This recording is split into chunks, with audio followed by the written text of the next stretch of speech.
Financiero.com.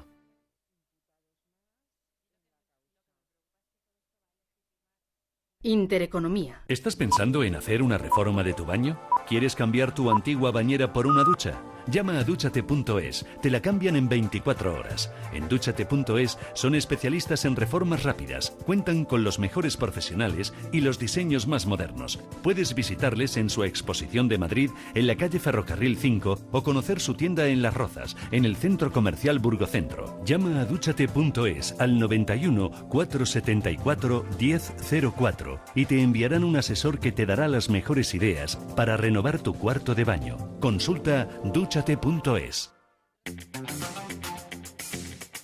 En Radio Intereconomía, Una mirada al mundo. Un programa para informarte de los acontecimientos más destacados de la semana con protagonistas de primera mano. Cultura, sociedad, política, economía.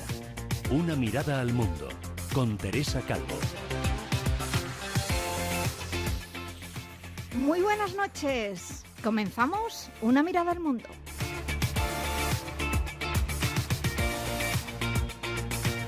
Como siempre, centrándonos en temas que han sido noticia esta semana.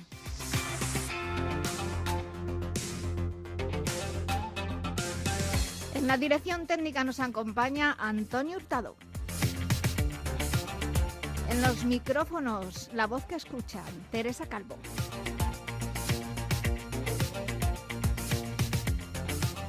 Nuestros espacios para informarles. Y sobre todo, encuentros para el debate.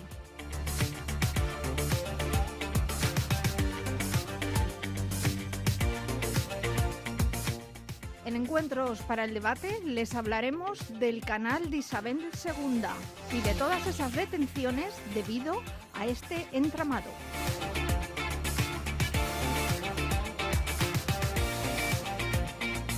Ocupará nuestro tema principal, Encuentros para el Debate, la mayor parte de nuestro tiempo, hoy en Una mirada al mundo.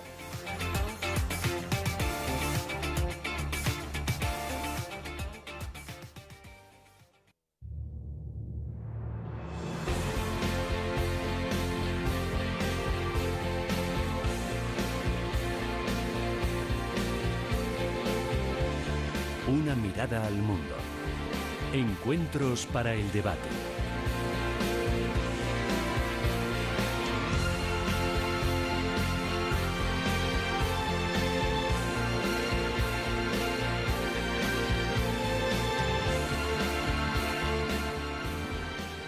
Encuentros para el Debate. Recientemente, este miércoles de esta semana, surgía algo inesperado.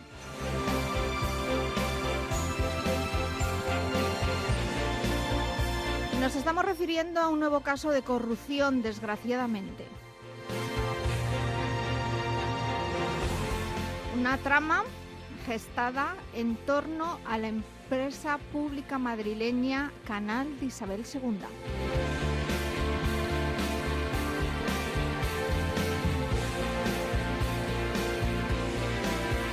Fiscalía de Anticorrupción, detenciones y una investigación abierta.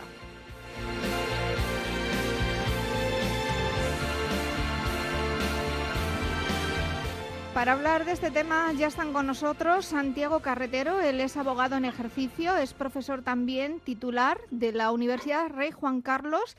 También nos acompaña Carlos Uriarte, él es presidente de Paneuropa Juventud, abogado y especialista en asuntos europeos e internacionales. Muy buenas noches, señor Uriarte. Muy buenas noches, Teresa.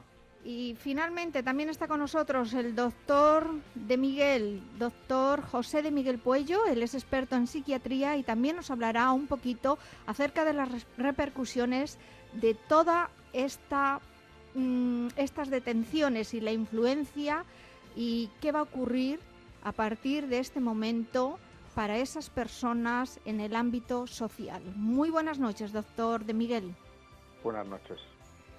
Pues comenzamos. A mí me gustaría que explicáramos un poquito por encima, Santiago, qué está ocurriendo en España. ¿Por qué tantos casos de corrupción? ¿Hay algo detrás de todo esto?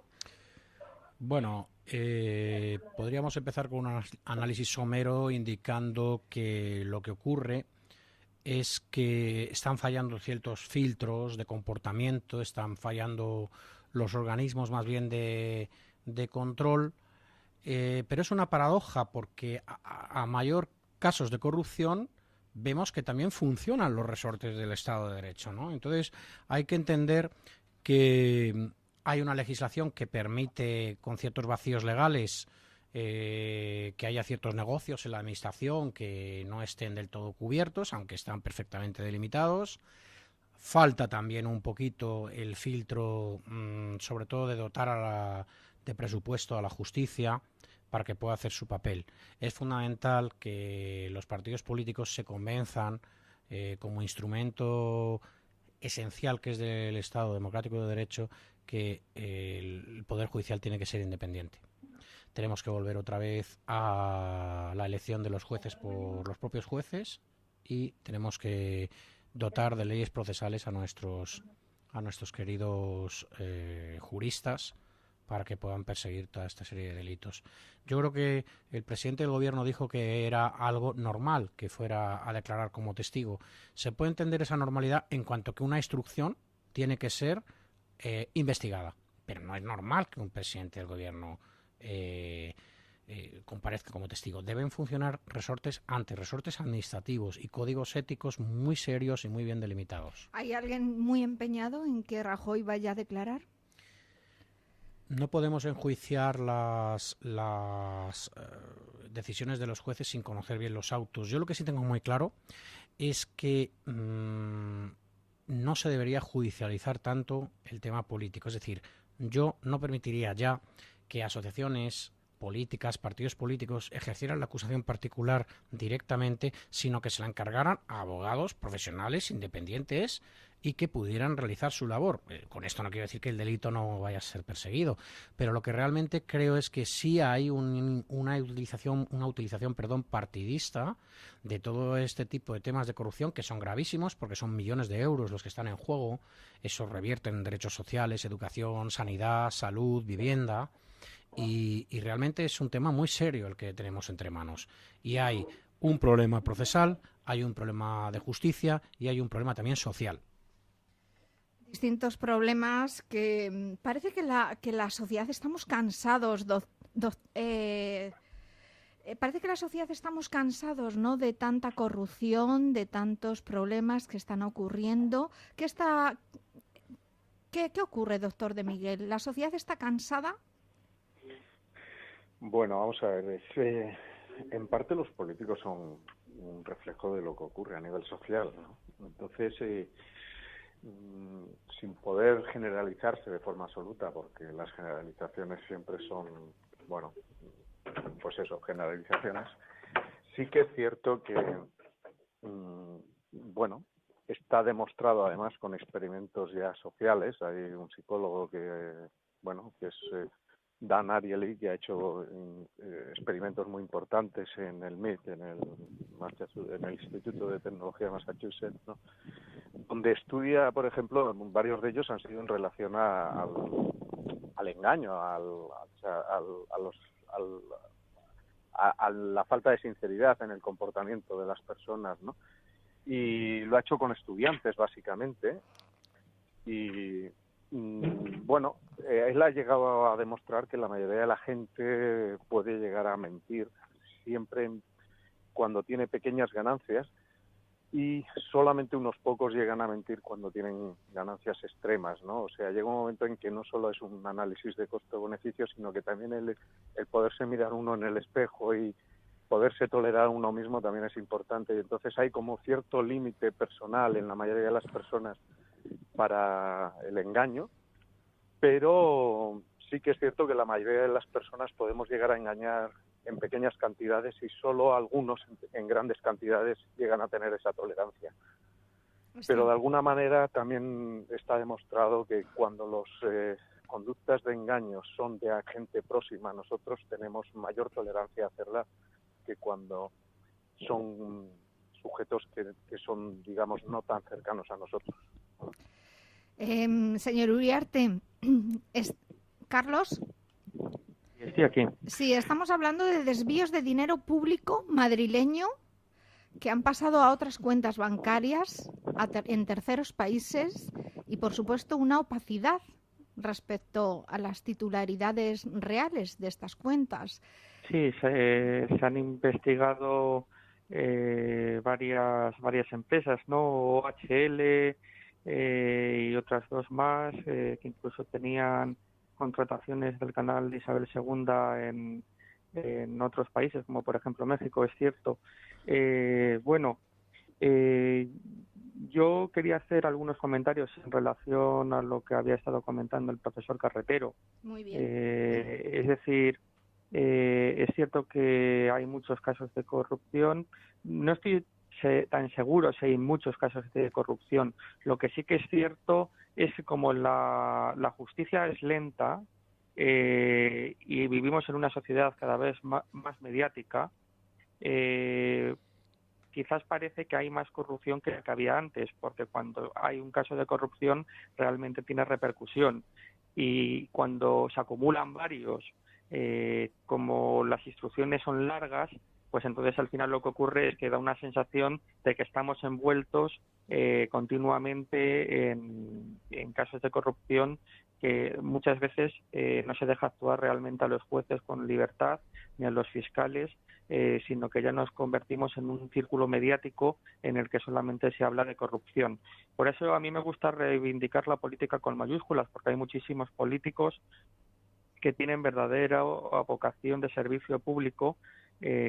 Por ejemplo, pensemos en tantos y tantos alcaldes que hay en España, en pequeños municipios, muy pequeños, aldeas, donde no cobran ni siquiera un sueldo, y donde cada vez que tienen que ir a ver al consejero o tienen que ir a la diputación de turno, tienen que pagar incluso la gasolina de su propio bolsillo.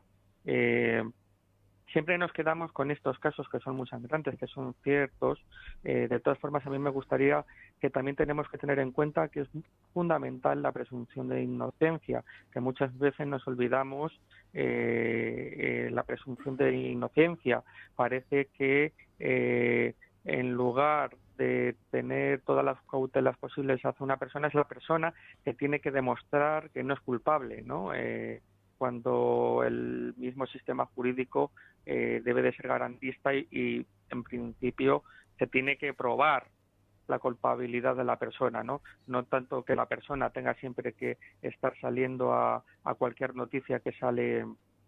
Hemos visto, por ejemplo, ¿qué influencia tienen los medios claro, ¿Qué influencia tienen los medios de comunicación en todo esto? Porque pues muchísima, ¿no? Porque ¿Es un espectáculo? ¿Llega a ser un espectáculo todo esto? Sí, llega a ser un espectáculo y llega a convertirse al que se quiere dedicar a la política en una especie como de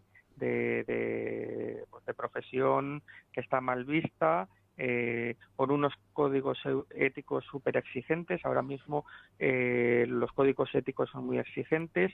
Por ejemplo, en el Partido Popular ya simplemente con que se produzca la apertura de juicio oral, cualquier cargo político del Partido Popular tiene que dimitir. Incluso en la Comunidad de Madrid es más exigente aún. Simplemente con que a un cargo político se le llame a declarar como investigado, sin ni siquiera que se haya abierto la apertura de juicio oral, simplemente con que se le llame como investigado, ya tiene que presentar su cargo a disposición. Es decir, tenemos, por ejemplo, el caso del alcalde de Granada, donde después se vio que el caso fue archivado, que tuvo que dimitir, y ahora, sin embargo, hay un caso abierto con el sucesor, el otro alcalde de Granada, que, sin embargo, no dimite, ¿no? Entonces hay como distintas varas de medir, está todo muy mediatizado, y yo creo que desde el gobierno se han ido tomando distintas decisiones en relación al buen gobierno, ¿no? Una ley de altos cargos, una ley de financiación de partidos, una ley de enjuiciamiento criminal donde se acortan los plazos de la instrucción, plazos de prescripción, la figura de la suspensión cautelar también que se introduce en los partidos políticos.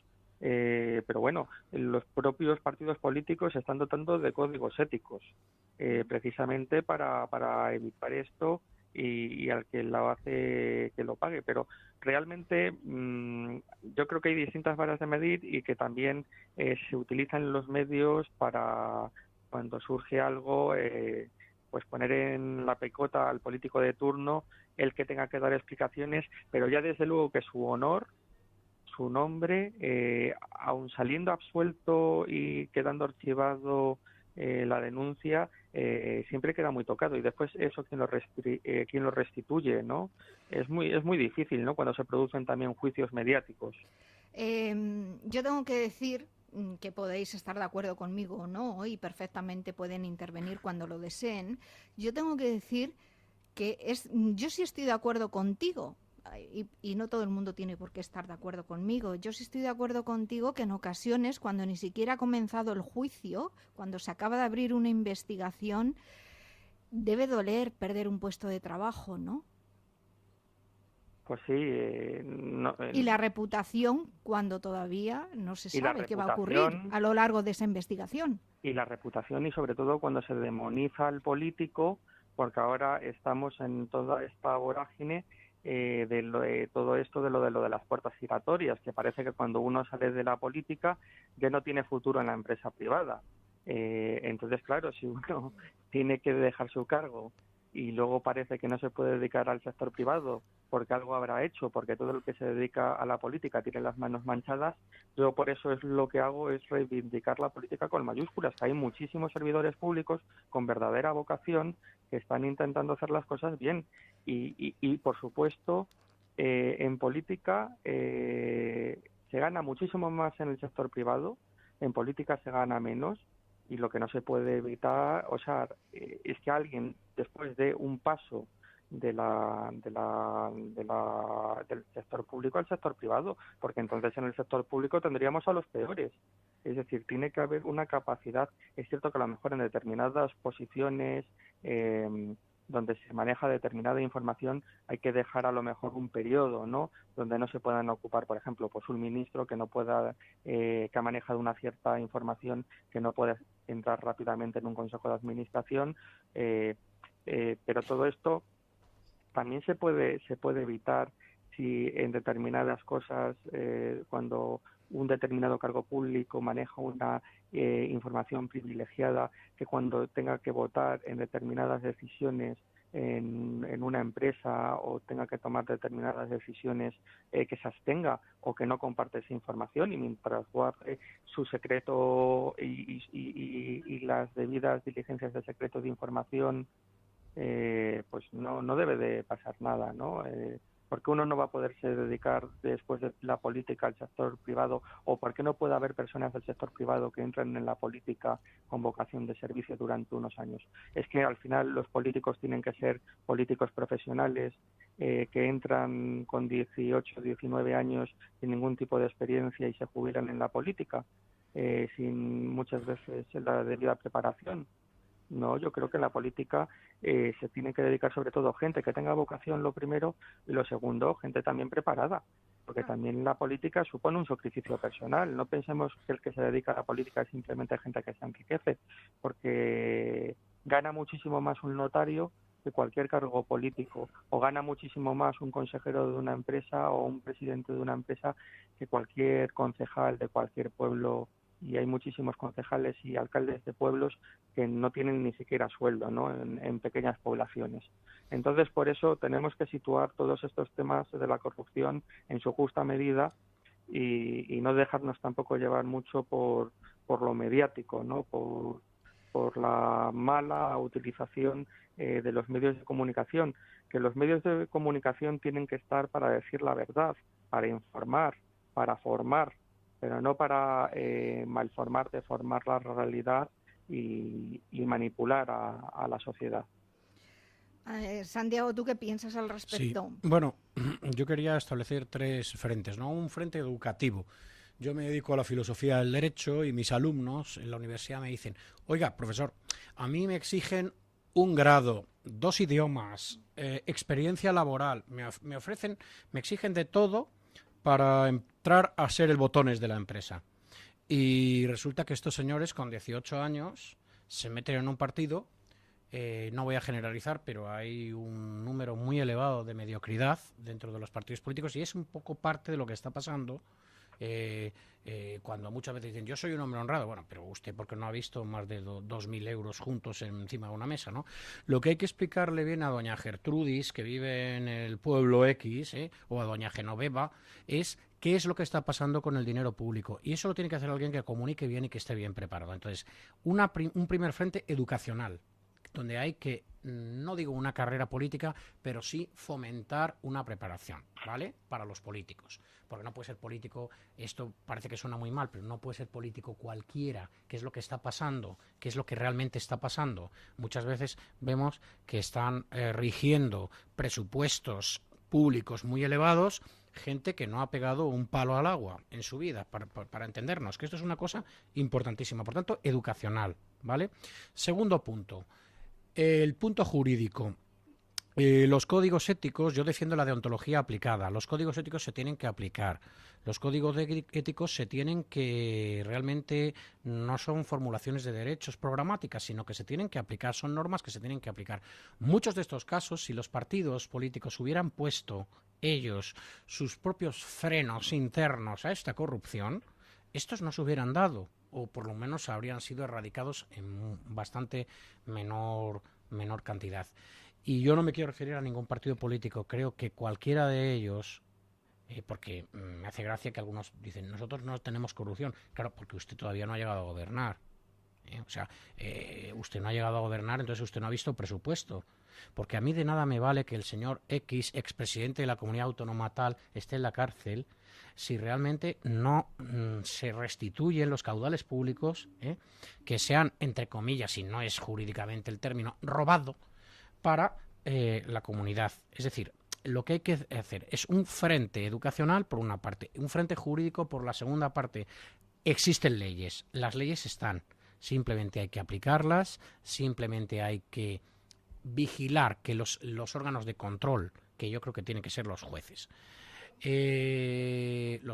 están preparados para este tipo de instrucciones. Yo creo que un juez, si no tiene una ¿Están tan preparados todos? Yo creo que les faltan medios. Un juez tiene que ser independiente en la medida en que es un ser humano. ¿No se equivocan? ¿Todo el mundo que está en la cárcel es culpable? Evidentemente es como si yo digo pues que no me equivoco a la hora de corregir un examen. Pues hombre, en 20 años de profesor me habré equivocado cientos de veces. Lo que sí es cierto es que los jueces tienen que contar con más medios, tienen que contar con expertos realmente preparados que le apoyen sus juicios, y lo que yo ahora mismo no veo muy claro, por lo que se va viendo, es que la Fiscalía, que no es un órgano independiente en estos momentos, tenga que dirigir la instrucción.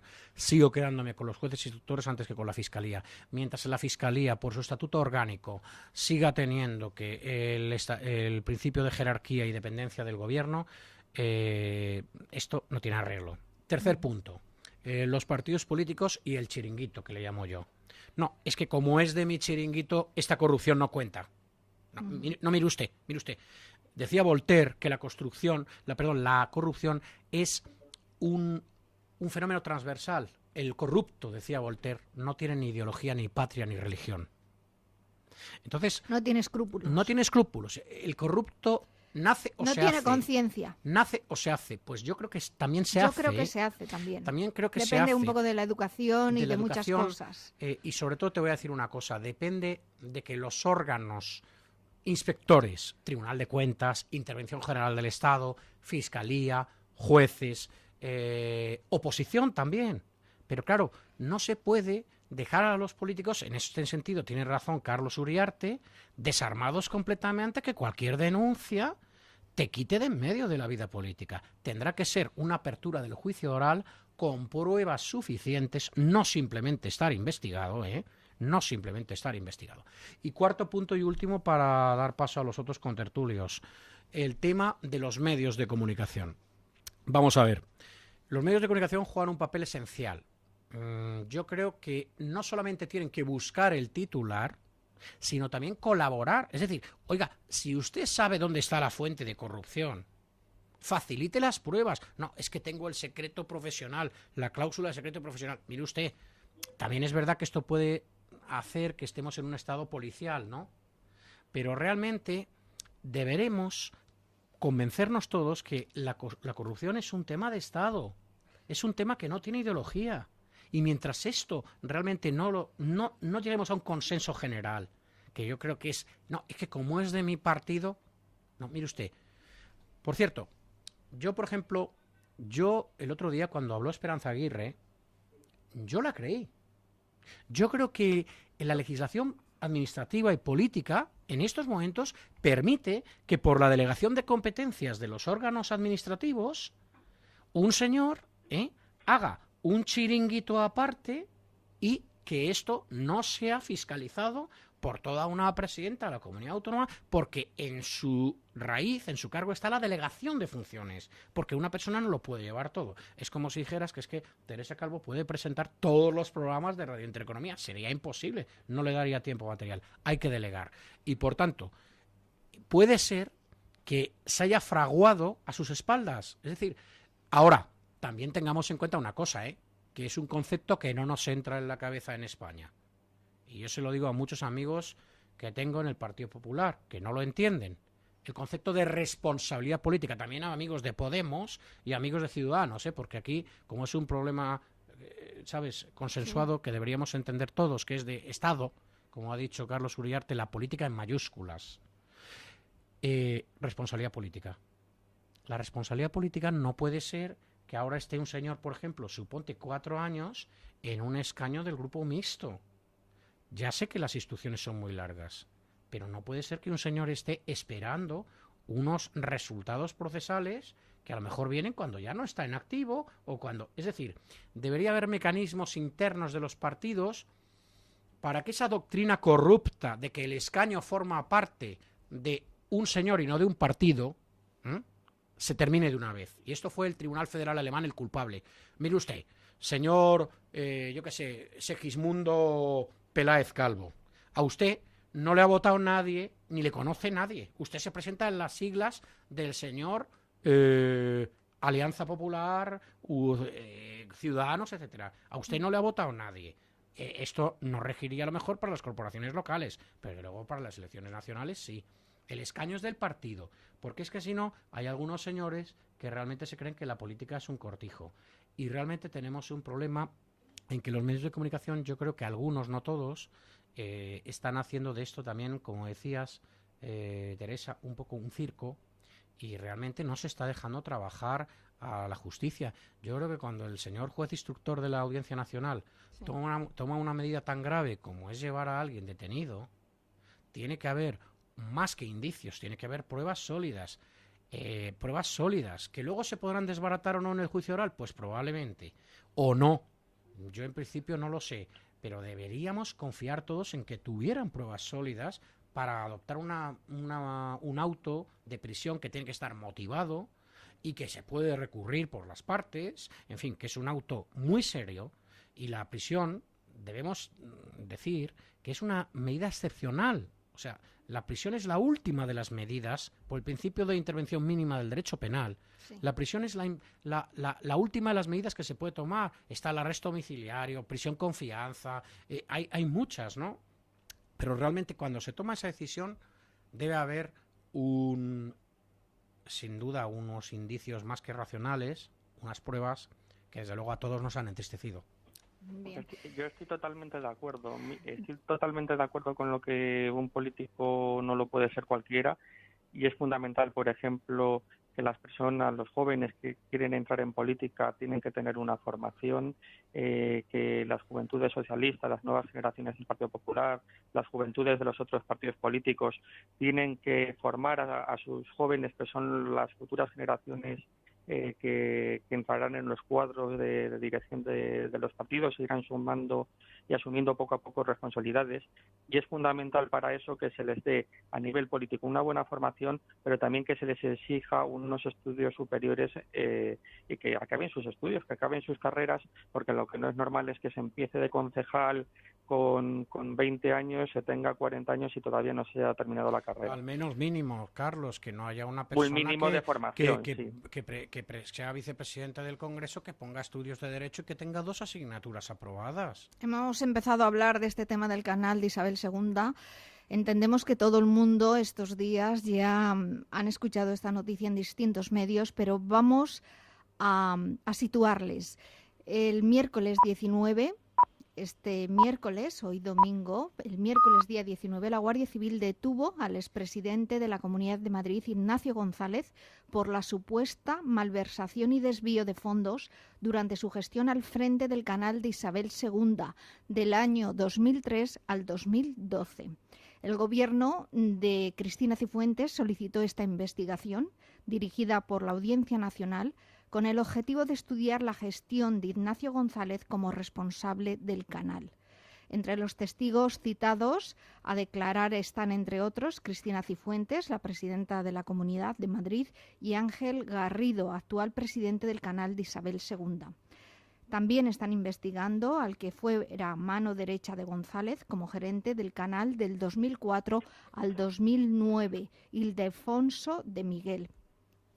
Y, por supuesto, aquí estamos hablando de distintas sociedades. En la compra de la sociedad brasileña Emisao han detectado comisiones y sobreprecios abonados por parte del canal. También están rastreando la adquisición de la sociedad que gestiona el agua de Barranquilla, en Colombia.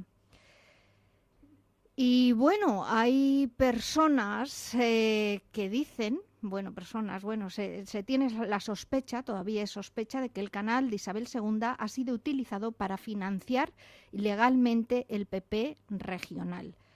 Les comentamos también que durante la presidencia de Ruiz Gallardón, el canal de Isabel II comenzó a expandirse por España y el exterior. Nos referimos a distintos países internacionales, como por ejemplo Colombia, República Dominicana, etcétera, pagándose precios desorbitados por empresas que estaban casi en quiebra. Pero fue con Esperanza Aguirre en el poder, a partir del 2003, año en que puso a su mano derecha Ignacio González al frente del canal, cuando las sospechas de los negocios se acrecentaron. Los escándalos en torno al agua pública se sucedieron, como en el caso de la filial Hispanagua. Antes también hemos hablado de otras empresas que están en todo este entramado.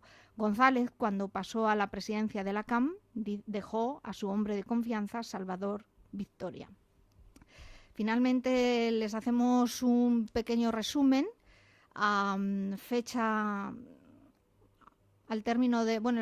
hacemos un pequeño resumen en relación a cómo está la situación de la operación Lezo, que es como se ha llamado esta operación y se está llamando esta operación, y cómo está todo al cierre de la grabación de este programa, aunque me gustaría que si hay algún dato que yo no estoy facilitando, lo aportéis. Bueno, pues por ejemplo podríamos decir que Cristina Cifuentes solicitó esa investigación a la Fiscalía y ella declaró por escrito, al igual que Ángel Garrido, Esperanza Aguirre fue en calidad de testigo, que es muy distinto, o sea, no está investigada, no está imputada, simplemente ha ido en calidad de testigo a declarar. Sí. Es una condición distinta a la que ha ido el señor Ignacio González, que ha pasado ya un par de noches en el calabozo. Pero ¿no? recordemos que un testigo puede ser reconvertido en investigado, si miente ante el tribunal. Sí, podría ser, podría ocurrir. Ya sabes, Carlos, que más de uno ha entrado de testigo. Doctor de Miguel, así. Puede hablar cuando lo desee. Sí, pero lo interesante siéntase libre, escuchar las declaraciones. Sí. No, yo solamente quería decir que lo importante Carlos. es precisamente analizar esas declaraciones que hizo Esperanza Aguirre, donde ella decía que ella en su vida, ella lo que dijo fue que ella en su vida se ha llevado dinero público y que ella siempre ha estado con un espíritu de servicio. Es decir, yo creo que ahí Esperanza Aguirre no miente. Yo tampoco soy una persona que tenga que defender a Esperanza Aguirre, pero es una persona que lleva muchísimos años en política y estoy seguro que ella misma no se ha llevado dinero público porque además es que no lo necesita por Carlos, familia, pero lo que me refiero es a que la situación administrativa puede hacer que eso sea verdad lo que dice ella, que sea verdad, porque hay una situación administrativa que permite estos desmanes, me explico, por las competencias tan digamos, por amplias. las delegaciones. Entonces yo en ese sentido estoy de acuerdo contigo. Pero ¿está recibiendo Esperanza Aguirre el apoyo del PP? Esto yo no lo sé porque no pertenezco a ese partido, pero me da la impresión que podemos estar ante las puertas de un segundo caso Rita. Bueno, Sí. seguimos. Le sigo diciendo un poquito más que esta investigación está abierta. Por supuesto, hay 12 detenidos, 12 personas, no sé si ha aumentado, 12 personas detenidas hasta el momento. Y la investigación está bajo secreto de sumario. La Comunidad Autónoma de Madrid, está colaborando con la justicia. El hermano de González, Pablo, está siendo investigado, también su mujer, Lourdes Cabero, y su hombre fuerte, Edmundo Rodríguez. Por supuesto, aquí hay muchas más personas. No, pero yo creo que el núcleo duro de esta trama no es que sea Rapel, ¿no? Porque no tengo una cortina que tengas por aquí en el estudio y me la pueda colgar. Pero yo creo, Carlos, por las informaciones que tenemos, que no sería descabellado, yo creo, no sería descabellado que se dicte ahora una prisión incondicional. Santiago, es el asunto de que esto también intentan, ya tiene que ir a declarar Rajoy, ya tiene que ir a declarar. Claro. Es decir, nosotros imaginemos. ¿Haya intervenido algo? ¿Ha tenido algo que ver esta investigación con el hecho de que Rajoy tenga que ir a declarar? Queda luego todavía la segunda parte de la trama claro. púnica, donde asistiremos de nuevo a nuevas detenciones, porque, Pero como decía Carlos Uriarte, estas instrucciones son tremendamente largas, o sea, no terminan prácticamente nunca. Claro, imaginaros que alguien se bebe una Coca-Cola o cualquier otro tipo de refresco, por no hacer publicidad en un medio de comunicación. Alguien se bebe un refresco, le sienta mal porque lo ha producido la fábrica de Madrid y entonces se pide la responsabilidad al consejero delegado que está en Atlanta, en Estados Unidos, y se le dice que él es el responsable porque la Coca-Cola que se produjo en la fábrica de Fuenlabrada o en Guadalajara le sentó mal a un ciudadano, ¿no? Entonces el culpable es el consejero delegado que está en Atlanta, a no sé cuántos miles de kilómetros en Estados Unidos. Pues esto es algo parecido, es decir, si se produce algo irregular en el ayuntamiento de Pozuelo o una trama para organizar un acto en no sé qué sitio, en tal ayuntamiento... Sí, ya no se puede decir un municipio porque todos tienen un caso. Ya no se puede decir ni Pozuelo, ni Valdemoro, ninguno. Claro, por eso. Pero bueno, el decir que el máximo representante de un partido político lo conocía, estaba al corriente de todo eso y... Pues hombre, yo creo que como en el caso que he puesto con el refresco, pues desde luego que... Es muy arriesgado decir eso. Es muy arriesgado de decirlo. Yo desde luego estoy de acuerdo contigo. Hay que tener un poquito de prudencia en este tema, pero es que yo no sé qué piensa... Nunca se sabe, hay gente que ha aportado... Yo no sé qué piensa el profesor de Miguel, pero a veces yo pienso que hemos sustituido un poco lo del panet en circenses, ¿no? Lo del pan y circo por tirar a alguien allí. Sí. No, oye, cuidado, que yo no estoy defendiendo a ningún corrupto, cuidado, por favor. Pero tampoco. Que se está pero convirtiendo esto no se ha en visto todavía, no se puede decir del todo. Claro, es que quiero decir, ahora comienza una investigación. Ahora, como dijo ¿cuánta gente ha Esperanza, aportado pruebas? como dijo Esperanza Aguirre, pero... ahora tanto si es inocente como si es culpable, a este exalto cargo se le abre sin duda un proceso muy complicado. Muy complicado. Y la reputación ya queda por los suelos. Doctor de Miguel. Sí, a ver, eso es lo que le iba yo a decir. La repercusión de estos temas judiciales para un partido ante la sociedad.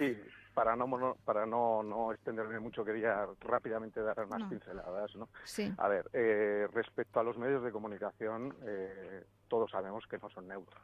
No son neutros. Los medios de comunicación, en su mayoría, incluidos los públicos, son afines a determinadas ideologías, partidos, intereses económicos. Estos son todos, incluidos los públicos, que obviamente están mediatizados por el partido gobernante de turno.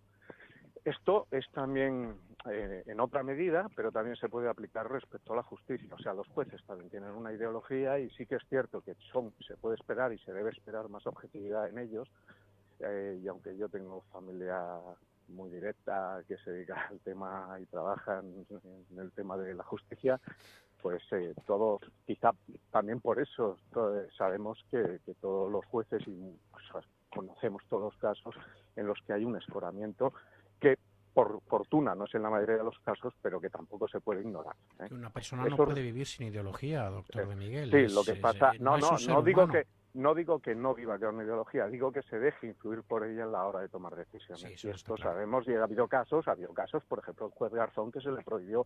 Eso es lo que yo estaba pensando con el socialismo. Pero bueno, muy cerca del socialismo trabajó. ¿Quién es el juez Velasco? Bueno, y no solo esto, sino incluso en Inglaterra ha habido casos ya prescindiendo de temas de ideología política, sino de una determinada ideología. Ha habido escándalos que han saltado por el tema de jueces que pertenecían o no a masonería y que se habían dejado escorar en determinados juicios, decisiones, que no es ya una cuestión ideológica política, pero sí ideológica en otro ámbito, ¿no? Que no es por eso menos influyente. Podemos definir la figura del juez Velasco, decir exactamente quién es el juez Velasco, qué relación ha tenido con el PP. Bueno, hombre, ha estado ocupando un alto cargo en Valencia. En Valencia, y mi tierra. Y terminó un tanto escaldado. Y terminó un tanto escaldado como el juez Garzón en su momento, ¿no? Yo creo que hay que... Si me dejan un momento... Sí, por supuesto. Perdona. Acabar, porque era el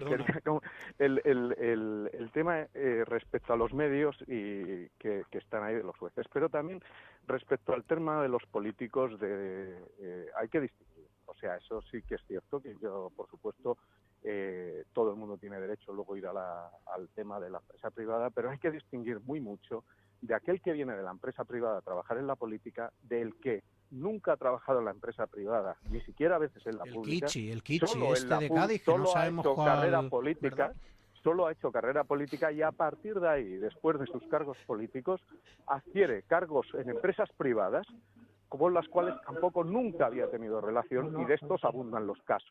Abundan los casos, por desgracia, en ambos partidos, quizá más en uno que en otro, porque nunca el 50% existe de manera equitativa en la naturaleza casi, pero esto es abundante, y por desgracia es más frecuente esto que no lo contrario. O sea, por desgracia, cada vez va menos gente del ámbito privado a la política, como gente de la política que nunca ha tenido experiencia laboral previa. Y hablo, por ejemplo, vamos a poner nombres, 2 expresidentes del gobierno, uno Zapatero y otro Felipe González, cuya vida profesional previa a sus cargos políticos era mínima o escasa o prácticamente puntual, y sin embargo acabaron luego a través de la política ostentando cargos en empresas privadas, de las cuales reciben una remuneración asombrosa, y para la que están sobradamente no acreditados.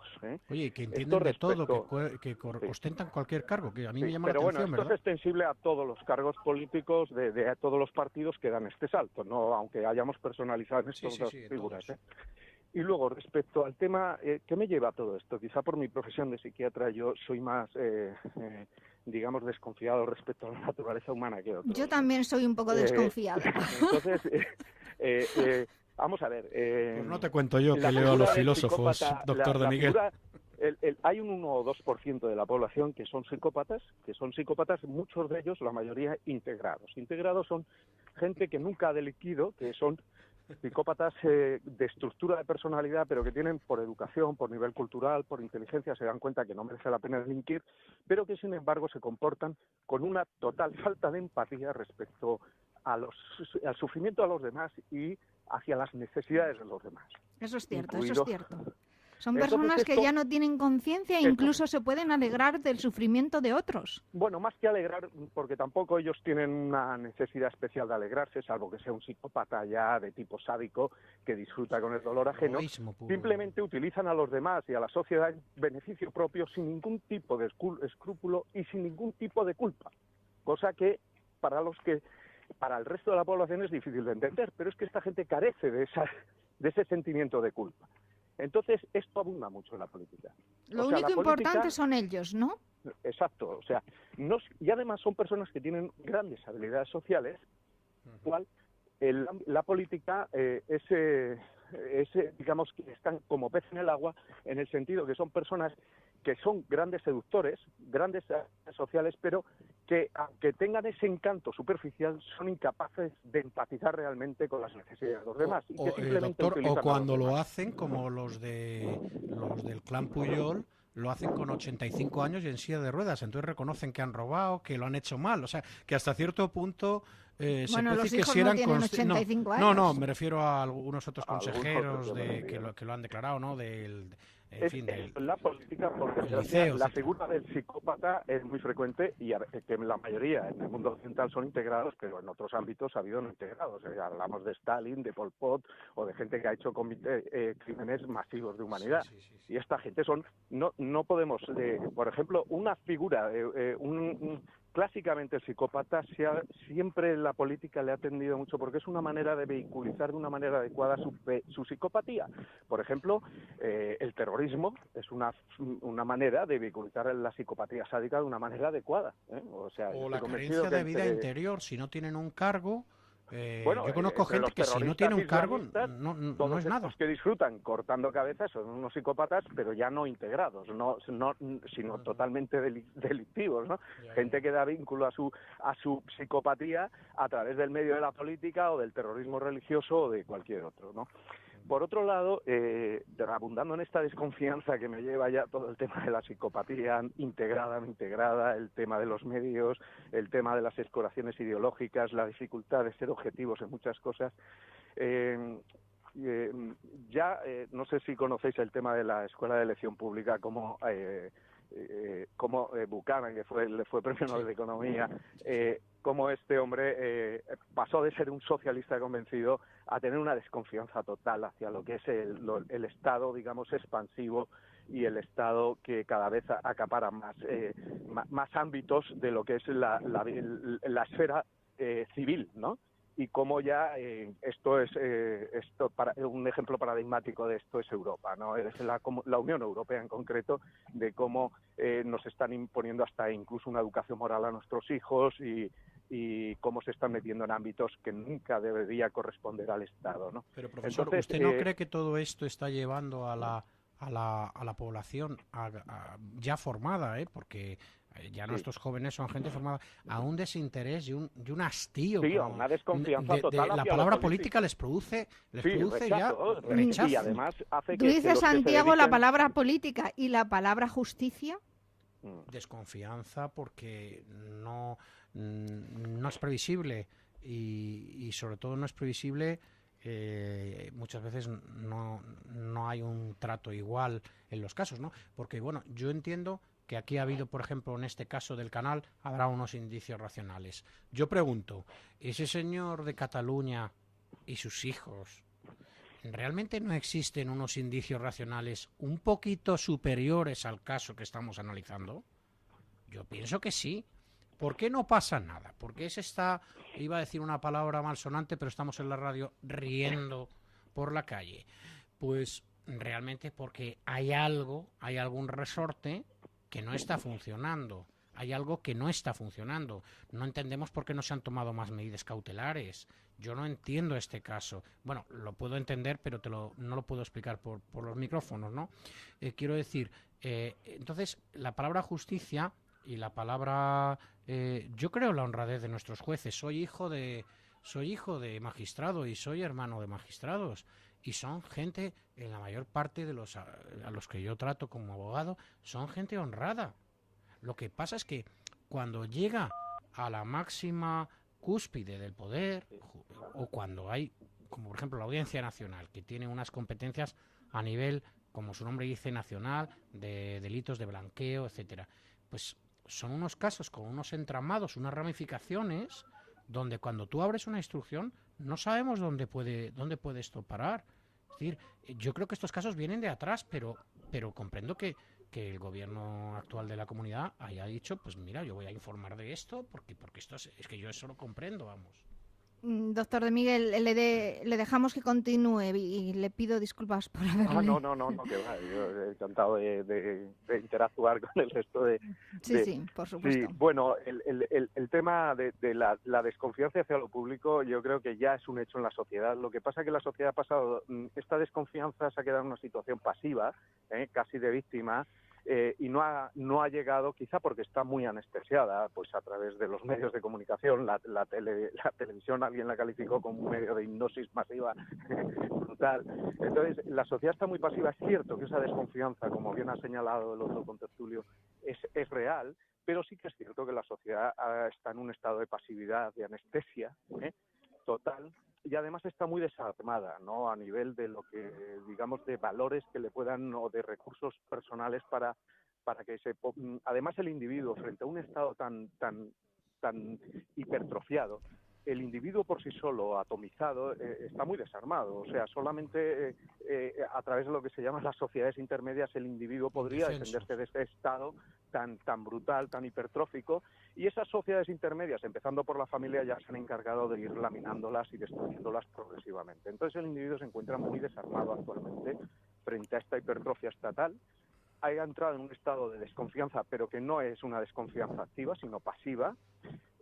Además, el mismo Estado hipertrofiado, ya el ciudadano ya ha perdido la categoría de ciudadano. Ahora estamos en la situación de ser más potenciales, no me sale la palabra, el adjetivo, potenciales, el que defrauda Hacienda o el que tal, como no sé, ahí lo describió potenciales. Bueno, yo lo que creo que todos somos no potenciales, sino efectivos contribuyentes, ¿no? No, pero ante todo el Estado, el ciudadano ha dejado de ser ciudadano para ser sospechoso. El común de los mortales. Para ser sospechoso, digamos, sí, ¿no? sospechoso. O sea, aquí ante la mínima de esto, pues pasas a ser, has delinquido, como no hagas mal a Hacienda, mientras que luego este trato diferencial, ¿no?, con, por ejemplo, la familia Pujol, que se llama la atención que ninguno haya tenido, o los casos Eres de Andalucía, que llama también mucho la atención que no haya habido todavía repercusiones penales o al menos de determinadas acciones judiciales, ¿no?, como ha habido en otros casos. Eso es cierto, ¿no? Nos movemos ahora mismo en el terreno de la sospecha continua, es decir... el ciudadano ya no es ciudadano, es sospechoso. Esa confianza... Pero en este caso ya ha habido una investigación. En este caso ya ha habido una investigación, ya ha habido una sentencia. Decir una cosa, No, sentencia todavía no hay. Todavía no hay. Todavía no hay. Una instrucción en marcha. Pero yo quisiera hablar luego un poco sobre la figura del fiscal anticorrupción, ¿no?, que a mí me ha llamado la atención, particularmente me llama la atención que haya salido publicado, que se opuso a un registro en casa de un investigado. A mí esto me llama poderosamente. Se ha registrado la propiedad, el domicilio. Ha tenido que ceder por una petición de una acusación. Realmente esto a mí me llama la atención, que alguien que a mí, yo creo que a mí me pasa eso, yo no estaría en el cargo ni un minuto más. Vamos a ir concluyendo porque nos quedan 3 minutos. Doctor de Miguel, estoy de acuerdo con usted. Puede pasar de todo, ¿verdad? Sí. Puede pasar de todo. Mira, para acabar me gustaría, yo admiro mucho a Dan Ariely, que es un investigador judío israelí, pero que está en Massachusetts, y bueno, se pueden ver. Él, de estos experimentos que hizo ahí con alumnos en la universidad, en uno de ellos hacía variaciones, iba introduciendo pequeñas variaciones. En unos pues ponía, por ejemplo, en estudiantes de la universidad, de una universidad, les ponía a uno que ostensiblemente era obvio que estaba engañando, le ponía la sudadera de la otra universidad, y entonces si la mayoría de la clase era de la otra universidad, no influía en los resultados, o sea, no aumentaba el índice de engaño. Pero si fuera de la sudadera de la misma, sí que aumentaba el índice de engaño. O sea, toleramos mejor el engaño cuando es alguien de lo nuestro, simplemente porque hay una sudadera de la misma universidad. Pero otra variación que introdujo es que antes de hacer las pruebas y tal, y los resultados de estos que les pagaban por dólares según unos problemas a resolver, les hacía antes si eran capaces de recordar los 10 mandamientos, ¿no? Justo solamente con esto se reducía, incluido en gran cantidad de ellos que se declaraban ateos, el índice de engaño bajaba tremendamente.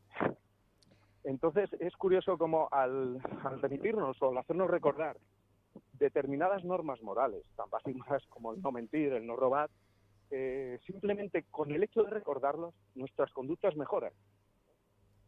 Y esto está ya replicado, está demostrado, está publicado, ¿no? Yo creo que la sociedad debería, una manera de rearmarse es también volver pues a recordar determinadas normas morales universales, naturales, que por desgracia estamos perdiendo, ¿no? Y mientras no se haga esto, da igual que sean aludir a la ética de los valores, códigos éticos de los políticos, de los partidos. Yo soy muy desconfiado respecto a los políticos, no estoy de acuerdo en esto de que los escaños, ahí discrepo, deban pertenecer al partido. Yo creo que el partido es peligrosísimo, ¿eh? Creo que cuanto más el individuo tenga defensa respecto a los partidos y respecto al Estado, mejor. Entonces, de todas maneras, los códigos éticos así no, sin más, no sirven de nada si realmente no hay una reivindicación de la moral natural a nivel social. Sin esto no es muy difícil que se pueda hacer nada, porque de alguna manera también los políticos son un reflejo de la sociedad que tenemos. Esto no hay que olvidarlo. Vale, concluimos. 2 palabras cada uno de los contertulios, 2 palabritas, porque es que nos quedan 2 minutos. Estamos hablando de que aquí hay muchas competencias e incluso enemistades entre distintos partidos políticos e incluso dentro del mismo partido político.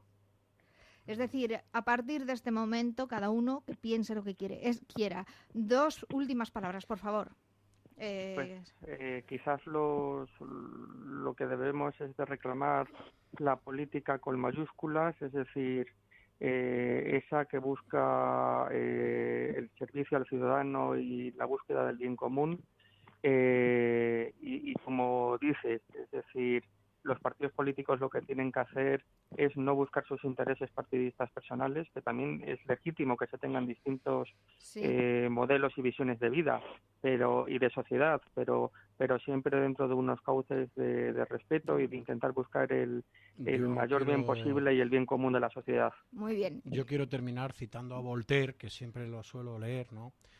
Con una frase que suelo citar a mis alumnos, ¿no? Quienes creen que todo es el dinero, creen que todo lo pueden hacer. Es una frase en la que yo creo que refleja un poco el momento moral que tenemos. Hace falta un rearme moral, pero hace falta también que funcionen las instituciones y hace falta que funcione también la judicatura y los órganos administrativos. 2 palabras, doctor de Miguel, 2 palabritas. Bueno, yo, como dice un compañero psiquiatra mío, estamos en derrota transitoria, pero nunca en doma, ¿eh? Yo creo que es importante que la sociedad empiece a despertar de esta anestesia que tiene.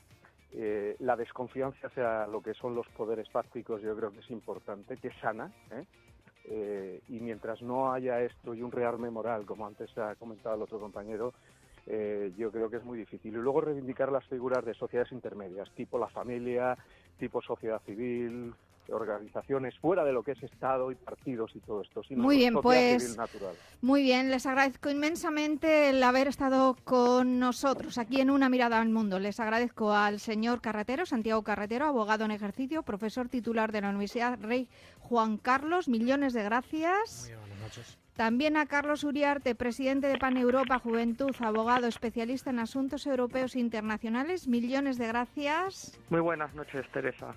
Y finalmente al doctor José de Miguel Puello, experto en psiquiatría. Millones de gracias. Muchas gracias a ustedes.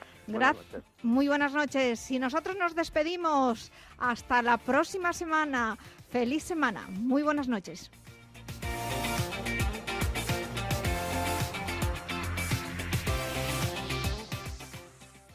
¿Hace cuánto no comes un chuletón como Dios manda o un gran pescado a la parrilla? No esperes más. En Ceraín, la mejor carne de Madrid, los sabores auténticos de la cocina vasca en un ambiente único, discreto y acogedor. Ceraín, el vasco del barrio de las Letras, calle Quevedo número 3, 91 429 7909. Te esperamos con tu familia, amigos, reuniones, eventos. Restaurante Vasco Ceraín, el sabor de la calidad. Calle Quevedo número 3, 91 429 7909. Que aprovechen. Hola. Hola, ¿qué tal? Qué bien te veo siempre, todos los días con un modelo diferente. ¿Qué va? Si es la ropa de siempre, pero desde que me apunté en el curso de asesoría de imagen he aprendido a sacarme partido. Parece incluso que tengo más ropa. Qué interesante, pues a mí no me vendría nada mal, siempre voy sota, caballo y rey. Pues lo que tienes que hacer es llamar al 91 616 24 64 y te apuntas al curso impartido por la Escuela de Diseño de Moda Croondos, todos los jueves del mes de mayo. ¿Dónde? En el Club de Amigos de Intereconomía. Conoce las diferentes formas de vida de la economía. Descubre las especies más agresivas, los paisajes más sorprendentes. Escucha Radio Intereconomía. Te mostramos la economía